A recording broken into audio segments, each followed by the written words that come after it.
Hello students, accounting ratio में आज हम लोग इस टाइप के क्वेश्चंस को देखेंगे। देखिए लिखता है the debt equity ratio of a company is 1:2।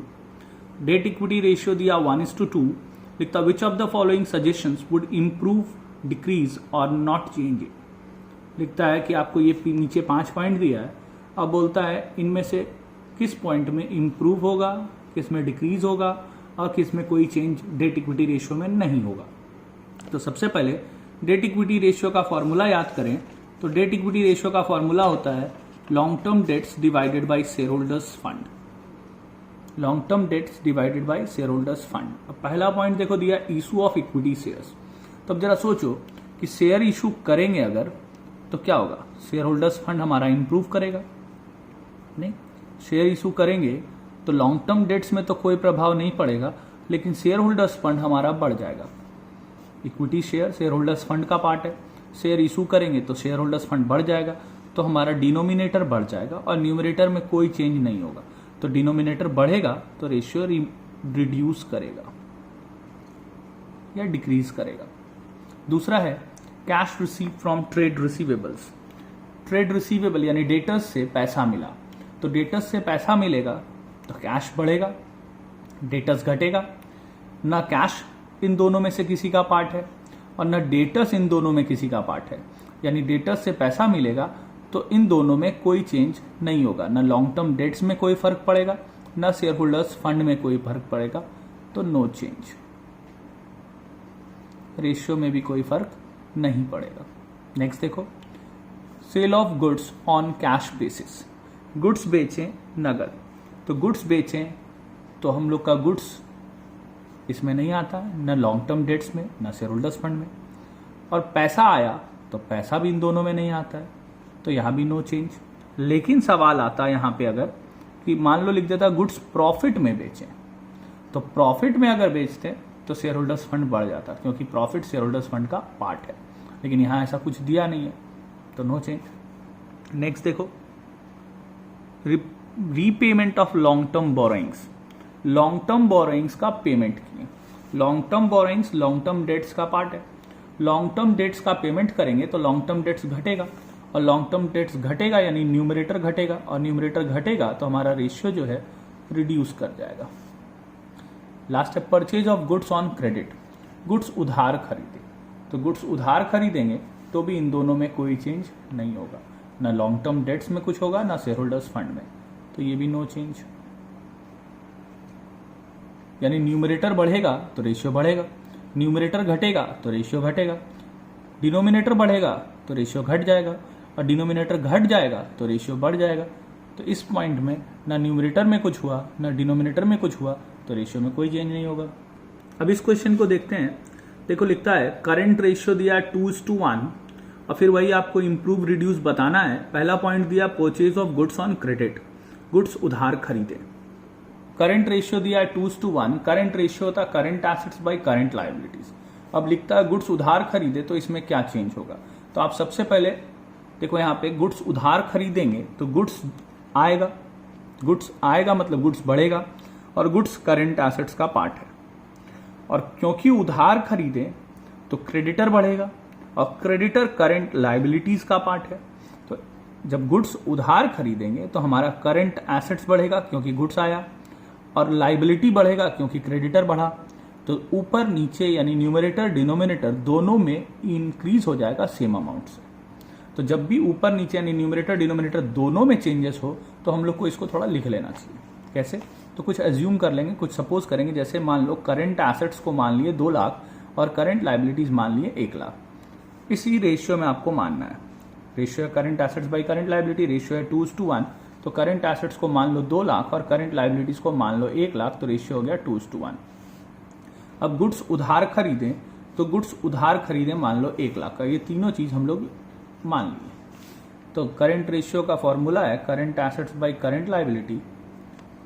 Current assets पहले था हम लोग माने 2 लाख और करंट लायबिलिटी हम लोग माने 1 लाख। अब गुड्स 1 लाख का उधार खरीदें तो करंट एसेट्स भी बढ़ गया और करंट लायबिलिटीज भी बढ़ गया, दोनों 1-1 लाख से बढ़ गया। तो ऊपर हो गया 3 लाख और नीचे हो गया 2 लाख। तो ये हो जाएगा 1.5:1।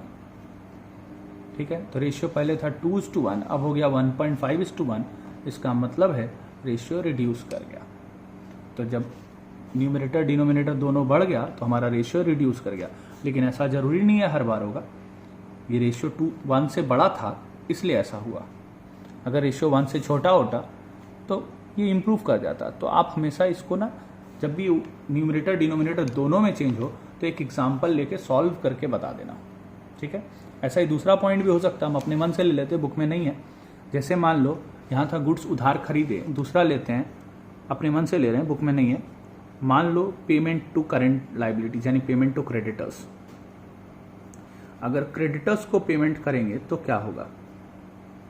तो क्रेडिटर्स को पेमेंट करेंगे तो हमारा क्रेडिटर घटेगा यानी करेंट लाइबिलिटी घटेगा, और करेंट एसेट्स भी घटेगा क्योंकि पेमेंट करेंगे कैश से, तो कैश घटेगा तो करेंट एसेट्स भी घटेगा। तो यहाँ करेंट एसेट्स भी घटेगा और करेंट लाइबिलिटी भी घटेगा, तो दोनों में चेंज होगा। और जब दोनों में चेंज हो, बोले आप एज्यूम कर लेना, तो यहाँ भी मान लो करेंट एसेट्स है 2 लाख, करेंट लाइबिलिटी 1 लाख। ये वही मानना है जो रेशियो है, रेशियो है 2:1, तो ये 2:1 में मान लो। अब पेमेंट टू क्रेडिटर्स ये अपने मन से कुछ मान लो, तो 50,000 का मान लेते हैं। तो पेमेंट टू क्रेडिटर्स भी मान लो 50,000। ठीक है, अब करंट रेशियो होता है current assets by current liability. Current ratio है 2 लाख, करंट लाइबिलिटी 1 लाख। 50,000 के क्रेडिटर को पे किए तो ऊपर और नीचे दोनों 50,000 से घट जाएगा। तो ये हो गया 1,50,000 और ये हो गया 50,000। तो रेशियो हो गया 3:1। तो देखो रेशियो हो गया 3:1 यानी ये इम्प्रूव कर गया। ठीक है, अब इस पॉइंट को देखो, purchase of goods for cash. Goods नगद खरीदे, तो गुड्स नगद खरीदेंगे तो गुड्स बढ़ेगा यानी करंट एसेट्स बढ़ेगा, और कैश दिए तो करंट एसेट्स वापस उतने ही अमाउंट से घट भी जाएगा। तो करंट एसेट्स एक बार बढ़ा फिर उतना अमाउंट घट भी गया, तो ना करंट एसेट्स में कोई चेंज हुआ ना करंट लाइबिलिटी में, तो रेशियो में कोई चेंज नहीं होगा। Next, sale of goods costing 50,000 for 60,000 on credit. 50,000 का गुड्स 60,000 में उधार बेचें, तो गुड्स घटा 50,000 का और डेटर बढ़ गया हमारा 60,000। तो गुड्स घटा 50,000 तो पहले करंट एसेट्स 50,000 घटा, और फिर डेटर बढ़ गया तो करंट एसेट्स 60,000 से बढ़ गया, यानी हमारा नेट अमाउंट 10,000 से करंट एसेट्स बढ़ गया। तो करंट एसेट्स 10,000 से बढ़ा और करंट लाइबिलिटी में कोई चेंज नहीं हुआ, तो न्यूमरेटर बढ़ा और डिनोमिनेटर में कोई चेंज नहीं हुआ, तो रेशियो इंप्रूव करेगा। नेक्स्ट है to sell a fix assets at a slight loss. Fix assets बेचें, अब चाहे वो 1 रुपया में बेचें, गया क्या? फिक्स एसेट्स, और आया पैसा यानी करंट एसेट्स। तो फिक्स एसेट्स गया उससे तो मतलब नहीं है, लेकिन कैश आया, चाहे 1 रुपया भी आया, तो हमारा करंट एसेट्स 1 रुपया से बढ़ेगा, यानी कि हमारा न्यूमरेटर बढ़ेगा, तो रेशियो इंप्रूव करेगा। नेक्स्ट है to borrow money on a promissory note, यानी कि किसी से पैसा लिए और उसको बदले में बीपी दे दिए, तो आया क्या? पैसा यानी करंट एसेट्स, और बढ़ गया बीपी यानी करंट लाइबिलिटी, तो ऊपर और नीचे दोनों इंप्रूव कर गया। तो यही सेम हम लोग एग्जाम्पल ले सकते हैं, ऊपर भी 1 लाख बढ़ा दो, नीचे भी 1 लाख बढ़ा दो, तो रेशियो रिड्यूस हो जाएगा। ठीक है, लास्ट देखो, to give promissory note to a creditor. किसी क्रेडिटर को प्रोमिसरी नोट दिए, क्रेडिटर मतलब हमारा करंट लाइबिलिटी, करंट लाइबिलिटी को बीपी दिए, तो करंट लाइबिलिटी यानी क्रेडिटर घट जाएगा और बीपी बढ़ जाएगा। तो एक बार करंट लाइबिलिटी घटेगा और दूसरी बार बढ़ जाएगा, क्योंकि बीपी भी करंट लाइबिलिटी है। तो यहाँ ना न्यूमरेटर में कुछ होगा ना डिनोमिनेटर में कुछ होगा, तो आंसर होगा नो चेंज। तो जिसमें किसी एक चीज में चेंज हो या दोनों में किसी में चेंज नहीं हो, उसको हम लोग एक स्टेटमेंट से लिख सकते हैं। लेकिन जब न्यूमरेटर डिनोमिनेटर दोनों में चेंज हो, तो इस तरह का हम लोग को एग्जाम्पल लेना चाहिए। तो इसमें देखो, एक हम लिए थे जिसमें बढ़ रहा था दोनों, और इसमें लिए थे दोनों जिसमें घट रहा था। बाकी अगर सिर्फ न्यूमरेटर में चेंज हो या सिर्फ डिनोमिनेटर में चेंज हो या दोनों में चेंज नहीं हो, तो हम लोग स्टेटमेंट के रूप में भी उसको लिख सकते हैं। अब इस 10 नंबर क्वेश्चन को देखो, यहाँ पे क्विक रेशियो दिया हुआ है। ठीक है, अलग अलग दिया, हम पहला वाला ले रहे हैं, क्विक रेशियो 1.5:1, यानी क्विक रेशियो है 1.5:1, और क्विक रेशियो का फॉर्मूला होता है quick assets by current liabilities. अब फिर वही बात, क्विक एसेट्स क्या होता है? तो क्विक एसेट्स में सारा करंट एसेट्स होता है स्टॉक और प्रीपेड एक्सपेंसेस को छोड़ के, यानी इन्वेंट्री और प्रीपेड एक्सपेंस को छोड़ के। तो अब देखो पहला है payment of outstanding liabilities. Liabilities का पेमेंट किए तो कैश घटेगा और करंट लाइबिलिटी भी घटेगा, तो ऊपर नीचे दोनों घटेगा। तो फिर एक एग्जांपल लेके सॉल्व कर देना चाहिए, इसमें भी घटेगा इसमें भी घटेगा। तो आप क्विक एसेट्स मान लो 1,50,000 और करंट लाइबिलिटी मान लो 1 लाख, तो देखो रेशियो हो गया 1.5:1। और हम लोग आउटस्टैंडिंग लाइबिलिटी का पेमेंट किए, तो payment of outstanding liabilities is equal to 50,000। ये 3 चीज मान लो। अब क्विक एसेट्स क्विक लाइबिलिटीज यानी करंट लाइबिलिटी दोनों है आपके पास। क्विक एसेट्स है 1,50,000, करंट लाइबिलिटीज है 1 लाख, आउटस्टैंडिंग एक्सपेंस का पेमेंट किए 50,000, तो आउटस्टैंडिंग एक्सपेंस यानी करंट लाइबिलिटी घटेगा और साथ साथ कैश भी घटेगा, यानी करंट एसेट्स यानी क्विक एसेट्स भी घटेगा। ठीक है, तो ये हो गया 1 लाख और ये हो गया 50,000, तो ये आ गया 2:1, नहीं तो 2:1 आ गया, यानी रेशियो इंप्रूव कर गया। दूसरा, debentures of ₹2 lakh converted into shares.